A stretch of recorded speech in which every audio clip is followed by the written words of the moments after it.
Et salut à tous et bienvenue sur le 5e épisode de review du Wina Series Million Event de septembre dernier. J'espère que vous vous portez bien, calepin à la main, et que vous êtes prêts à voir tout type de play. En tout cas moi, je vais me transformer un tout petit peu. Je vais aller quelques semaines en arrière avec un peu plus de barbe et un peu moins de cheveux. Tout simplement parce que j'avais enregistré beaucoup d'un coup. J'avais prévu de faire une vidéo en découpant et je savais pas exactement où j'allais découper chaque instant de chaque vidéo. Donc me voilà pour vous présenter l'épisode. Nous sommes sous le pistolet avec une belle paire de dames et 20 blindes. À vos marques. Prêts? Partez! Paire de dames, UTG. Ça passe. Paire de dames encore. Bon, situation idéale ici, relance UTG, call pardon Farny qui joue énormément de mains. On a juste envie de faire tapis ici, je crois que c'est le play à la fois qui représente le moins de force et qui est juste le play standard, il y a tellement d'argent au milieu. Nos 25 blindes, elles vont partir rapidement, ça ne me dérange pas du tout. Et on se fait payer par Don Ferdi. 2-2-2. Et voilà. Et on a une nouvelle vie. On a une nouvelle vie dans ce Million Event. On va quand même enlever le son. Nouvelle vie dans ce Million Event. Et c'est pas pour autant qu'on va pouvoir jouer des mains aussi mauvaises que 5 et 2 au bout de son, mais le sourire est là, le sourire est là, l'espoir est là. Et on a encore nos yeux sur ce Graal, sur les 200 000 euros. Et le titre de vainqueur des Winamax Series Main Event, c'est quelque chose, on rêve tous, on n'est pas loin. Allez, le focus c'est maintenant. Payer un small blind de El Chapeau. Oh non, mais c'était 3 bêtes. En fait, je préfère largement. Je préfère largement ce spot. Donc 3 bêtes big blind, c'est un spot qui représente énormément de force. Ici, c'est un très très bon spot pour le faire. Pourquoi? Parce qu'on a un adversaire chez Don Ferdi qui relance énormément et qui pourra quand même difficilement playback ici contre mon squeeze, ne peut pas 4 bet light juste via les stack size. Et en adversaire, notre El Chapeau qui a complété les 50 000 qu'on peut parfois prendre pour la dead money. En tout cas, si on se fait payer, notre main a pas mal de jouabilité sur les petits boards parce qu'on s'attend pas à que notre adversaire nous paye avec des cartes qui frappent des boards type 5-6-8, 7-4-2, tout ça. On a plus l'impression qu'il va payer des dames valet suitées, des rois dames suitées. Donc on aura une vraie vision claire entre les boards vont nous favoriser, qui vont le favoriser. Et en plus de ça, on rep très strong, donc c'est un candidat que j'aime vraiment mettre dans ma range de 3 bet light. Je le faisais il y a 6 mois, je le fais encore aujourd'hui. Ça fait plaisir. Passe-passe, donc essayez de le faire chez vous, ça marche quand même très bien avec ces petits. En fait, des mains qui ont plus d'équité, type 6 et 7 suités, 7 et 8 suités, je vais plus avoir envie de les défendre parce que gâcher cette équité-là, c'est un peu dommage. Par contre, des 1 ou des 2 gappers, type 6 et 4 suités, 7 et 5 suités.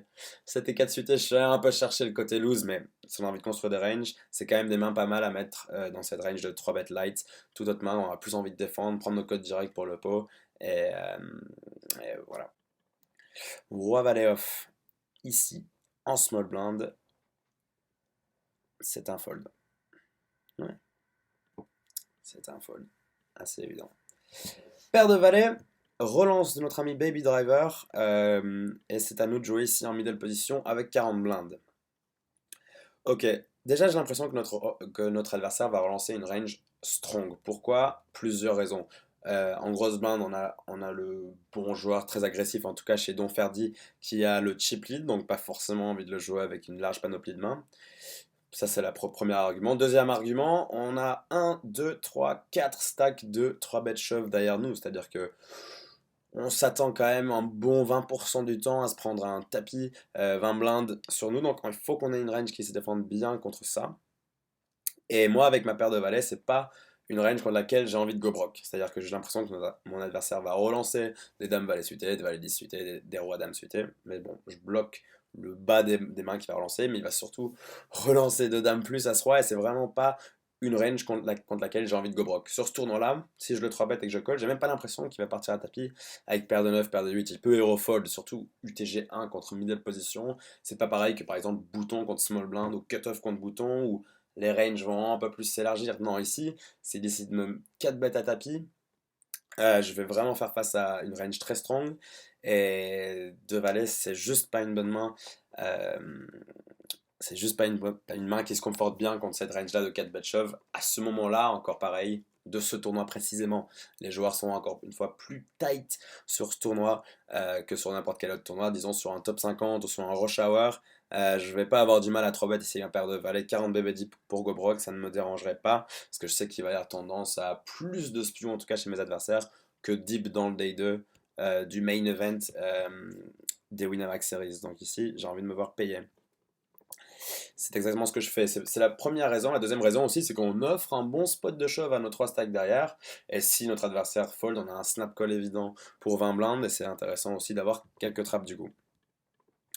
Nos 3 adversaires au stack de reshove finissent par passer. Et c'est Adon Ferdi en grosse blinde qui va quand même compléter très souvent. Et on voit en flop 17-9 arc-en-ciel, rainbow. Check chez Don Ferdi et c'est bête un peu moins que Nippo chez Baby Driver. Ok, donc c'est quand même très difficile de passer notre paire de valets ici directement. On a une overcard, on a une overpaired au flop, on a aussi une gutshot et il peut miser parfois des mains moins bonnes pour valoriser et quelques bluffs. Donc on va pas folder au flop. Cependant, il faut qu'on reste vigilant parce que on bloque quand même quelques-uns de ces bluffs. On bloque Dame Valet suité et on bloque peut-être Roi Valet suité. C'est les mains avec lesquelles il va le plus bluffer ce flop-là. Et avec 2 valets nous en main, il a moins de ces combinaisons-là. Donc là, je dois avoir un peu plus peur. Je pense qu'il a quand même très souvent une bonne main ici pour se mettre dans 2 joueurs, sachant qu'on a un joueur aussi agressif en big blind qui peut se servir de ce spot pour parfois check raise une large panoplie de mains. Donc déjà, comme mon adversaire sait bet au flop, je suis pas si content, mais je peux pas folder encore. La turn est un 4 de pique, donc il n'y a pas de flush draw. Et mon adversaire décide de miser une deuxième fois, cette fois-ci à peu près le même montant, 40-45% du pot. 45 à ouais, juste un peu moins de demi-pot. Et j'ai une décision maintenant relativement compliquée avec paire de valets. Je sais que si je call dans le pot, il va y avoir quasiment 800 000, un peu moins bien évidemment. Mais donc du coup, je vais me retrouver avec moins d'un pot size bet river. Est-ce que je vais payer la mise à tapis river? Je ne pense pas. Je bloque ses bluffs. Est-ce qu'on peut trouver un fold de temps en temps? C'est possible. Je crois que c'est possible ici dans cette configuration exacte de trouver un fold. Mais quand même, j'ai l'impression que en foldant de valet avec l'équité de la gutshot, c'est quand même difficile. On a du 180 000 pour gagner un pot qui fait 765 000. Et donc, c'est quand même compliqué à passer. On va servir du call turn pour pouvoir fold des river en se disant qu'il va quand même très rarement bluffer.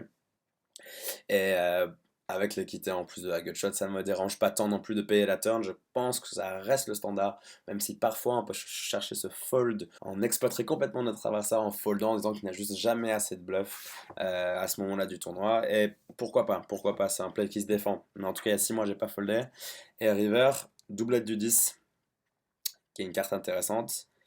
Et notre adversaire qui décide de miser 200 000, mais surtout un tiers de mon stack.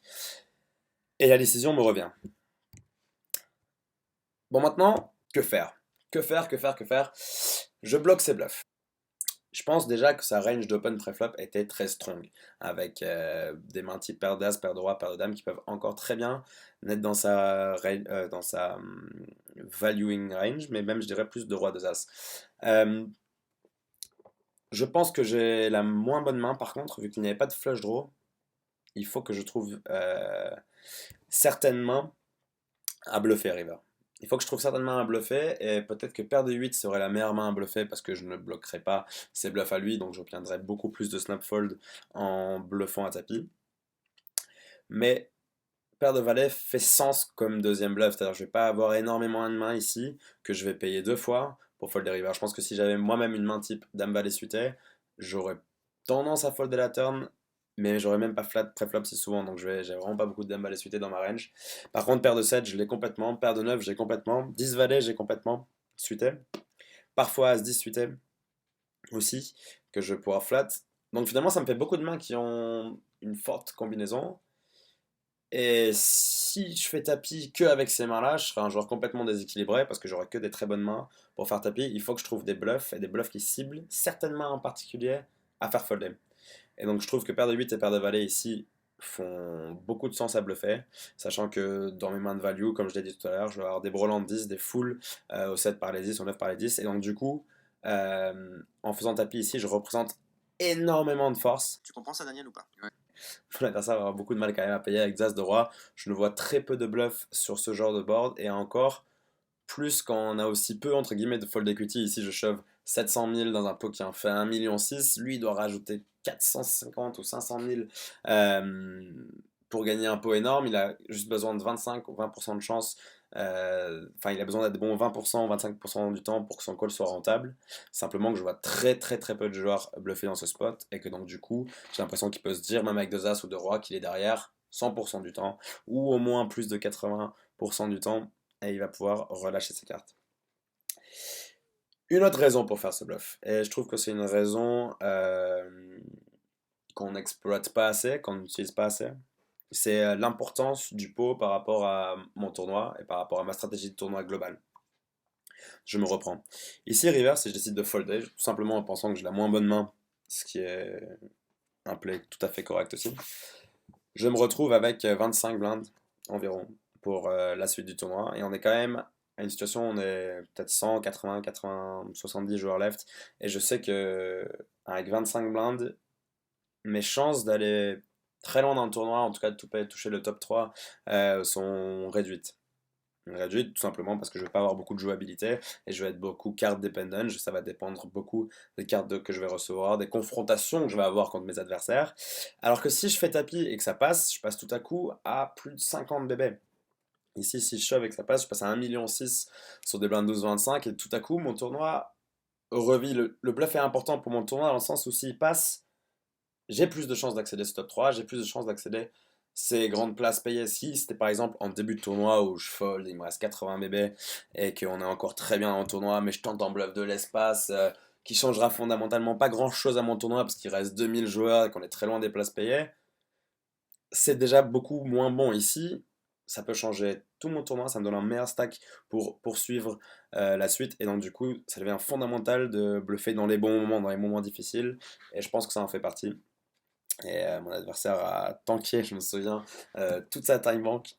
J'étais en train d'appeler les folds, ah les gars, il faut un fold ici. Et il a fini par rendre ses cartes, donc c'était quand même une bonne opération, mais ça montre que il y a plusieurs éléments à prendre en compte avant de faire un bluff dans ce genre, entre guillemets, à ce moment du tournoi. Il faut prendre son temps sur ses mains. On se retrouve river dans une situation quand même très intéressante où le premier avis, la première chose qui nous passe par la tête, c'est bon, j'ai perdu. Déjà, j'avais l'impression que j'avais perdu turn et je regrette déjà un peu mon call turn. Non, on se pose, on regarde le contexte de board, et au poker, il y a toujours d'autres solutions. Et cette paire de valets, elle était bien mieux à transformer en bluff qu'à folder. Et donc on revit avec plus de 50 bébés maintenant. Blinds up 15-30. Et c'est pas pour autant qu'on va jouer un petit dame 9. Paire de roi UTG. Paire de roi, c'est toujours une très belle main à avoir. Et pas d'action. Alright Anakin. Relance de mon ami qui détient 20 blindes au cutoff. Roi dame ici en big blind. Je vais m'en servir pour défendre. Ok, j'ai essayé de miser le flop, quelque chose que je fais aussi très rarement aujourd'hui. Je suis pas fou et je me souviens complètement de mes arguments pour miser le flop il y a 6 mois de ça. Je pense que contre un stack de 20 blindes, toujours pareil sur ce tournoi, ça va être compliqué de check call, c'est-à-dire que même si on a souvent la meilleure main, euh, on n'a pas de backdoor flush draw, on a juste backdoor straight et deux over, et notre adversaire va gagner la main d'une manière ou d'une autre. J'ai l'impression que j'ai plus de fold equity contre un ice side direct. Ce mec, c'est mon adversaire, il est open, par exemple As-2, As-3, As-5, As-6, As-7. Il va avoir quand même beaucoup de mal à payer directement sur son long bet. On parle de 10% de son stack d'entrée. C'est pas évident. Et aussi, simplement, je sais que il va jamais folder une main type Dame-Valet, Dame-10, même parfois Roi-Valet, il va pas folder. Donc, du coup, fondamentalement, je fais folder un peu les mains qui me battent type SI qui ont vraiment pas beaucoup d'équité. En même temps, je prends de la value contre plein de mains qui va relancer, type 10 valet, dame valet, roi valet, dame 10. Et donc, du coup, ça me dérange pas du tout de miser parfois un tiers pot, mais pareil, c'est juste des situations dans lesquelles je suis pas habitué d'être. J'ai pas joué 100 000 mains comme ça, donc je sais pas exactement comment mes adversaires réagissent contre un donk bet, et donc je n'ai pas tant d'expérience, donc on rentre un peu dans l'obscurité. Je ne sais pas exactement comment se déroule ce coup, tout simplement parce que je ne l'ai pas joué des milliers de fois, mais le thinking process ne me dérange pas. Turn dame, et j'ai décidé de checker. Donc ok. ça me va aussi. C'est-à-dire que mon adversaire, maintenant, lui, il va avoir plein de 10 valets qui font nuts. Je pense que c'est un candidat qu'on va très difficilement 3 barrels pour value. On va peut-être parfois pouvoir value à tapis contre des dames valets qui vont pas nous croire, mais je préfère le laisser miser lui-même. Et au pire, prendre un barrel de value, plutôt river. Ici, il mise 105 000 dans 300 000. Bien évidemment, je vais pas folder mon roi dame et river. Il nous reste un peu moins qu'un pot de size bet. Un peu moins qu'un pot de size bet et c'est à nous de jouer. Donc encore une fois, c'est à nous de jouer. On n'est pas obligé de snap check sur ce bouton. On n'est pas obligé de snap cliquer sur ce bouton de check. Il faut savoir qu'au poker, en général, les décisions qui sont prises en moins de 1 ou 2 secondes sont quand même très souvent pas les bonnes. On a le temps, on a 30 secondes de time manque. Et même si ça peut sembler automatique parfois de checker à notre adversaire, on a toutes les possibilités qui s'offrent à nous. Ici, doublette du 9. Maintenant, j'ai l'impression que mon adversaire va seulement miser mieux que moi pour valoriser. Je me reprends, c'est-à-dire que j'ai l'impression qu'il va quasiment jamais bluffer ce coup parce que j'ai call la turn et qu'il ne reste pas assez et qu'il a juste pas la profondeur pour bluffer. Numéro 1. Numéro 2, je pense pas qu'il va s'amuser à value une main type dame valet, dame 10 ici, river, surtout sur une doublette du 9. Donc je vais avoir un showdown gratuit contre ces mains-là, si je check. Et numéro 3, il va juste jamais folder une dame si moi-même je mise petit. Il va pouvoir folder une dame si je fais très cher, bien évidemment. Mais si je mise petit ici, il va jamais folder une dame. Il va peut-être même pas parfois folder paire de 10, paire de valet ou un 8. Alors que lui-même, il va jamais les bet pour value. Donc en fait, j'ai envie de reprendre le lead ici, mettre pas cher pour m'assurer d'un call avec une main moins bonne chez mon adversaire, sachant qu'il va jamais bluffer et qu'il ne va jamais value mon bien. Donc c'est ce que j'ai fait, j'ai misé un peu moins qu'un 5ème pot, ça me va très bien. Et mon adversaire qui collègue dame 10. Valet 10 suité au bouton. Relance de Don Ferdic, donc qui relançait quand même énormément de mains. Ici, je 3-bet mon bouton. Est-ce que j'aime bien le sizing? Il me dérange un poil, je préfère faire un peu plus cher, type 190 000, 200 000 pour être sûr de ne pas se faire 4 bet light et aussi pour juste mettre un peu plus de pression par rapport à mon stack. Mais bon, le 3 bet me va en général. Je peux payer aussi, bien évidemment, les deux plays sont bons. Et donc Ferdi qui décide de cliquer donc. Et je me souviens encore aujourd'hui, c'était un joueur vraiment très agressif. Et j'ai l'impression, quand je 3 ici, il va pas me croire une certaine fréquence du temps. Et que folder une main aussi belle que valet 18 avec des cotes aussi belles serait désastreux. C'est-à-dire que maintenant, j'accepte qu'il va pas trop 4 bet des mains type roi dame, dame valet, des mains qui me dominent, as 10. Il va pas vraiment 4 bet ces mains-là. Il va plus choisir, je crois, personnellement des as 6 suités et ses bonnes mains. Donc fondamentalement, là je décide en payant que si je réalise assez d'équité, si je réalise une top pair ou flush draw ou quoi, et je décide de y aller parce que je pense que la fréquence de 4 bet light va être un poil trop élevée. Cependant, dame 6-7, avec mon seul backdoor flush draw, va pas être suffisant, en plus là ça va être vraiment chéro. Ça va être bien chéro. De toute façon je vais rien pouvoir faire. Sur celle-là, un peu dommage pour le momentum, j'étais en train de gagner pas mal de mains, je pense que c'était un pot important. Et me revoilà donc quelques semaines plus tard, un peu mieux rasé comme en début de vidéo. Pourquoi tant de différences? Pourquoi je ressaute? Tout simplement parce que le prochain coup de poker qui arrive m'a complètement fait bugger. Je n'ai pas pu continuer à vous raconter tous mes coups d'une manière complètement logique car le prochain coup peut se raconter de plusieurs manières différentes et c'est exactement comme ça que je vais vous le faire. Donc sortez le popcorn et back in the game. Viewers may find the following video disturbing. Viewer discretion is advised.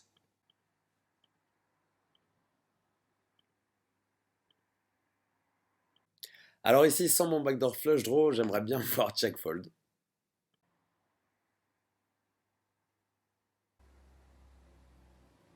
Et je décide donc de check raise. Ça peut sembler très surprenant et ça m'a semblé surprenant quand je l'ai revu, mais je me souviens finalement de mon thinking process de l'époque et on va faire juste step par step dans cette main.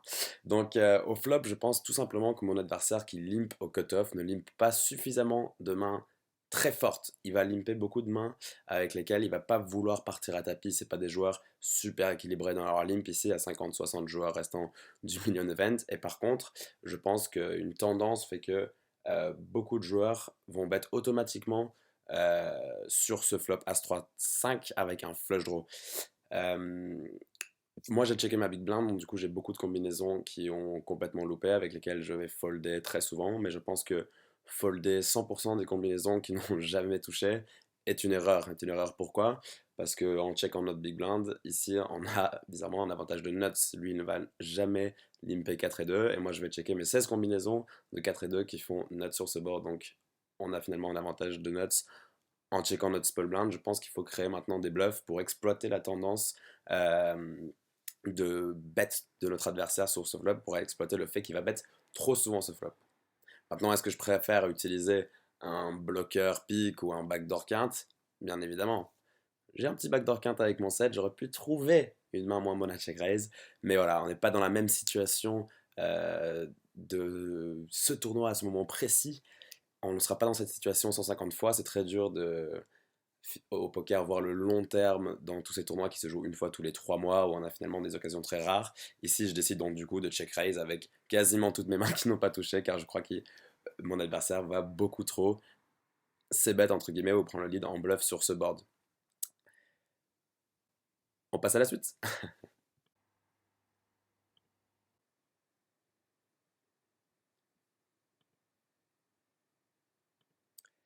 Et boum, boum, boum, n'importe quoi. Raise de notre adversaire est la première chose qui me passe par la tête à ce moment-là. C'est tout simplement que la probabilité que notre adversaire essaye de me bluffer, essaye de bluffer un pro à un moment avancé d'un tournoi pour l'envoyer à ses potes, tout simplement pour rire et pour pouvoir le partager.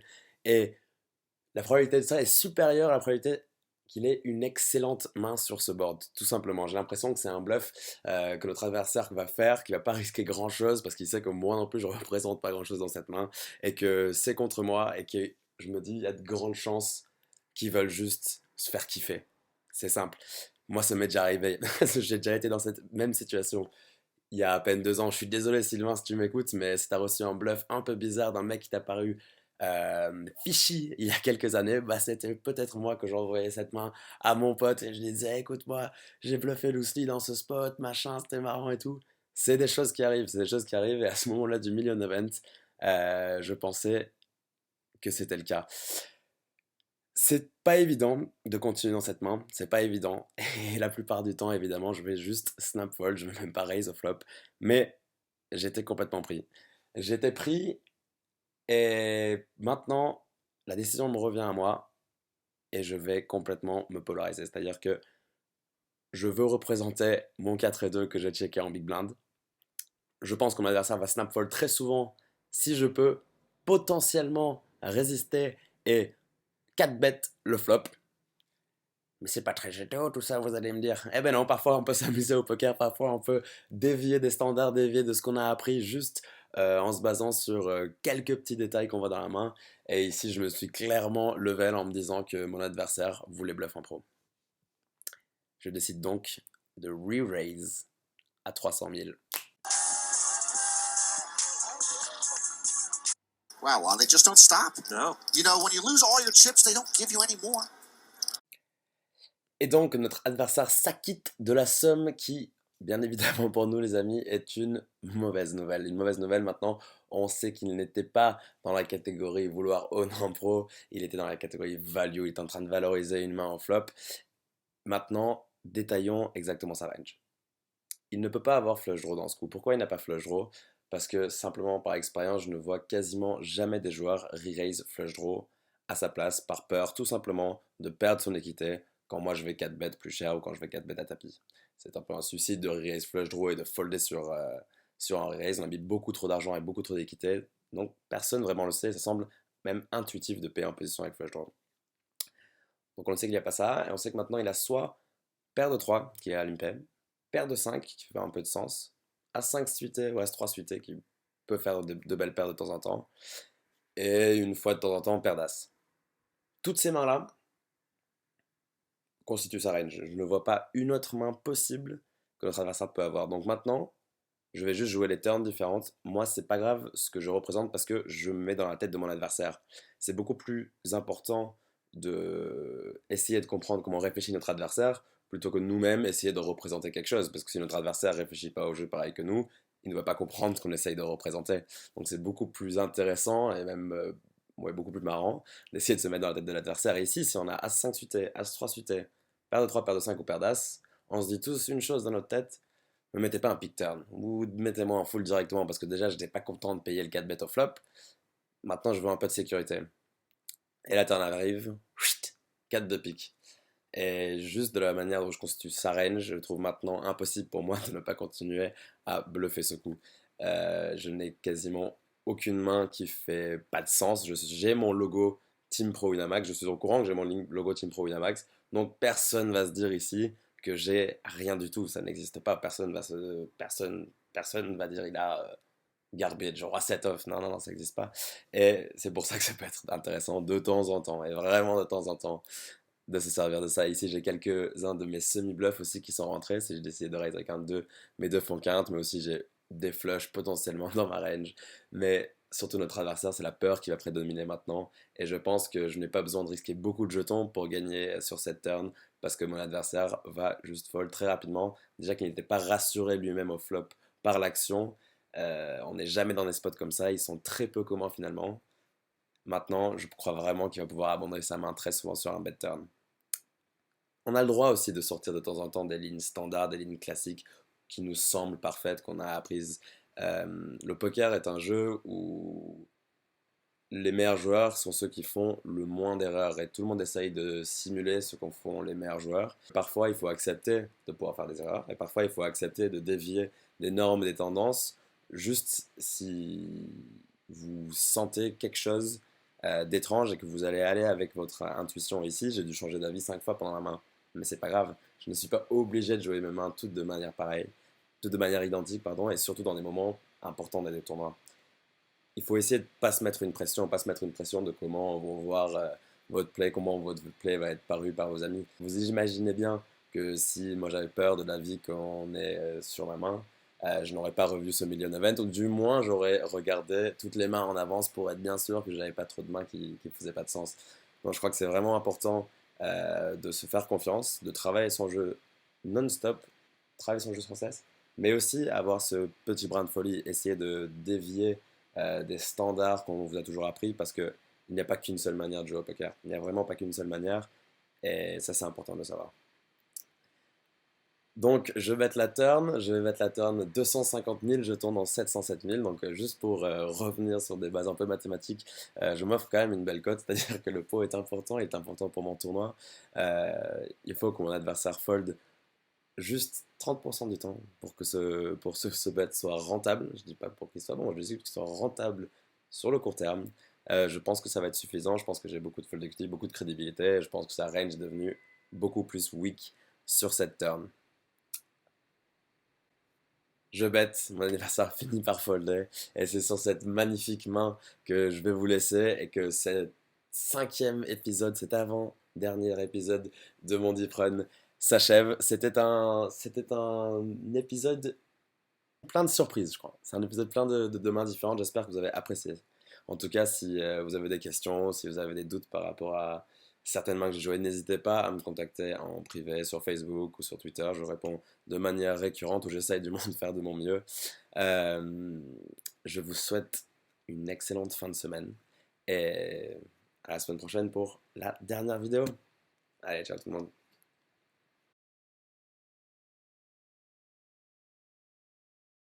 Chez Heisenberg. Oh wow. Wow. Je me chauffe beaucoup trop parfois. J'essaie de relancer sans équité, standard. Là, il me surrelance, je me dis qu'est-ce qui serait mieux. Bon, on va surrelancer encore. Ici, l'adversaire paye. Et je mise encore.